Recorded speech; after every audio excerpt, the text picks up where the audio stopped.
মুখ্যমন্ত্ৰী মহোদয় আমাৰ ভাগবতী ক্ষেত্ৰ ভট্টনেৰ ক্ষেত্ৰে এখানে উৎসব আমি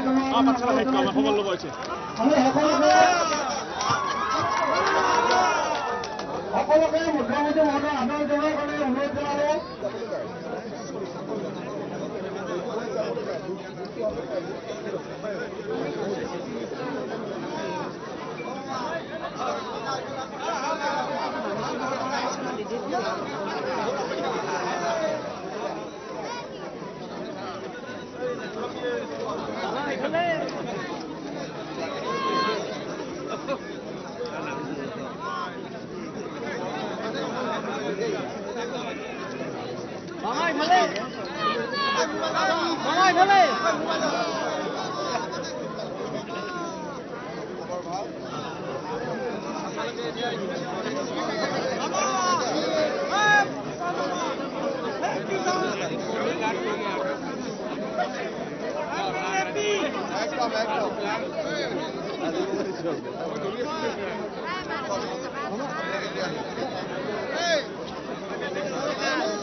সভাপতি ৰঞ্জিত কুমাৰ দাসদেৱে আমাৰ মুখ্যমন্ত্ৰী মহোদয়ক আদৰণি জনাইছে।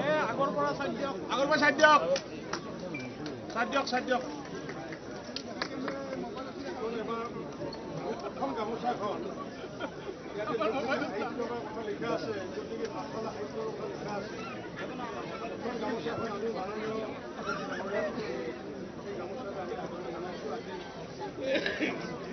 সকলোৰে মুখ্য আদৰণি জনালো। ইয়াৰ পিছত আমাৰ আদৰণি সাধাৰণ সম্পাদক আমাৰ গিৰিধৰ চৌধুৰী ডাঙৰীয়াই এখন গামোচাৰে আদৰণি জনাব। এইবাৰ আমাৰ বিশিষ্ট উদ্যোগপতি পাঠশালাৰ অসমৰ ভিতৰত কাম কৰি আছে তেখেতে আদৰণি জনাব এখন খেলাপতি মুখ্যমন্ত্ৰী অনুপম শৰ্মা ডাঙৰীয়া। এইবাৰ বিশিষ্ট উদ্যোগপতি নিপন তালুকদাৰ তেখেতে আমাৰ মাননীয় মুখ্যমন্ত্ৰী দেৱক এটা স্মাৰকেৰে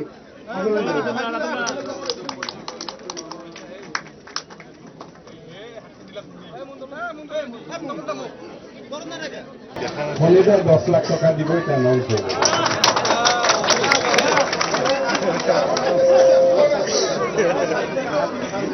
আৰে মিটিংৰ নাম মাতিলে তো আৰো বেশি ডলাৰ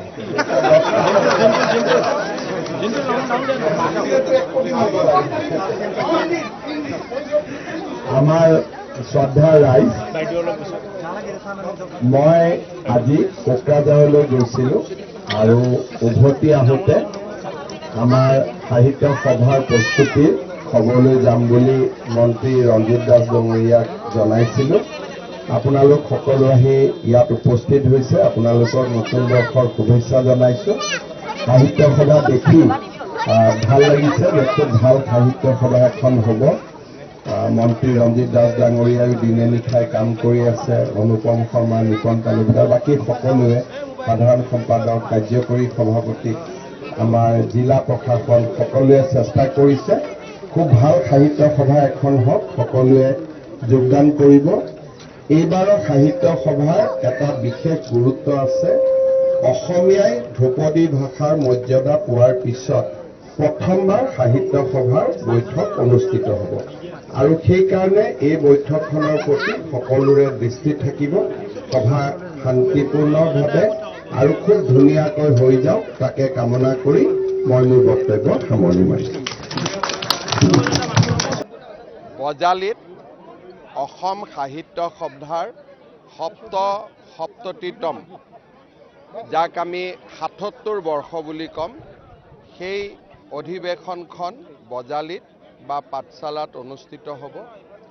ইতিমধ্যে প্ৰস্তুতি সম্পূৰ্ণ হৈছে। অসমীয়াই ধ্ৰুপদী ভাষাৰ মৰ্যাদা লাভ কৰাৰ পিছত এইবাৰ প্ৰথমবাৰৰ বাবে সাহিত্য সভা বজালী জিলা বা পাঠশালাত অনুষ্ঠিত কৰা হৈছে। মই কোকৰাঝাৰলৈ গৈছিলোঁ। উভতি আহোঁতে অলপ প্ৰস্তুতিৰ বুজ ল'লোঁ। সকলোৰে সহায় সহযোগিতাত খুব ভাল সাহিত্য সভা এখন হ'ব বুলি আশা কৰিছোঁ। কিতাপৰ উৎসৱৰ লগতে বিজ্ঞান মেলাটো এইবাৰ প্ৰথমবাৰৰ বাবে এটা DRDO, ইণ্ডিয়ান আৰ্মি, আমাৰ এছটেক বিভিন্ন প্ৰতিষ্ঠানৰ লগত সহযোগিতা কৰি প্ৰস্তুতি সমিতি বা সাংগঠনিক সমিতিয়ে বিজ্ঞান মেলাৰো আয়োজন কৰিছে। মই ভাবোঁ সকলো দিশৰ পৰা ভাল সাহিত্য সভা এখন হ'ব। চৰকাৰেতো যি য'ত দেখিছে গোটেইটো আমি চৰকাৰখনেই ইয়াত জড়িত হৈ আছোঁ। গতিকে আপোনালোকে যিমান ওচৰে পাজৰে মানুহ দেখিছে চবটো চৰকাৰকে দেখা পাব।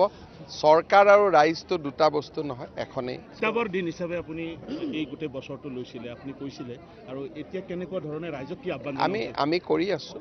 আৰু যোৱাকালি পৰহি দিনাখন গণৰাজ্য দিৱসৰ পতাকা উত্তোলন কৰিও মই কেইটামান কথা কৈছোঁ কিতাপৰ ওপৰত। বাজেটতো কিতাপৰ ওপৰত আহিব। সাহিত্য সভাতো কিতাপৰ গ্ৰন্থমেলা বা ৰাইজক কিতাপ কিনাৰ আহ্বান জনোৱা হৈছে। সাংবাদিকসকলেও কিতাপ একোখনকৈ কিনক, সাহিত্য সভাৰ গ্ৰন্থমেলাৰ পৰা শিক্ষকসকলে কিনক, ৰাজনীতি কৰা ব্যক্তিসকলে কিনক। তেনেকৈ কিতাপ কিনি কিতাপ উপহাৰ দিয়াৰ ব্যৱস্থা কৰিলেই কিতাপৰ প্ৰচলন আগৰ দৰে বৃদ্ধি হ'ব। মোক কৈছে যে খুব এটা বিশ্ব অভিলেখ সৃষ্টি কৰাৰ প্ৰচেষ্টা চলিছে বুলি। সকলো ফালৰ পৰা ভাল হ'ব। সকলোকে ধন্যবাদ দিছোঁ।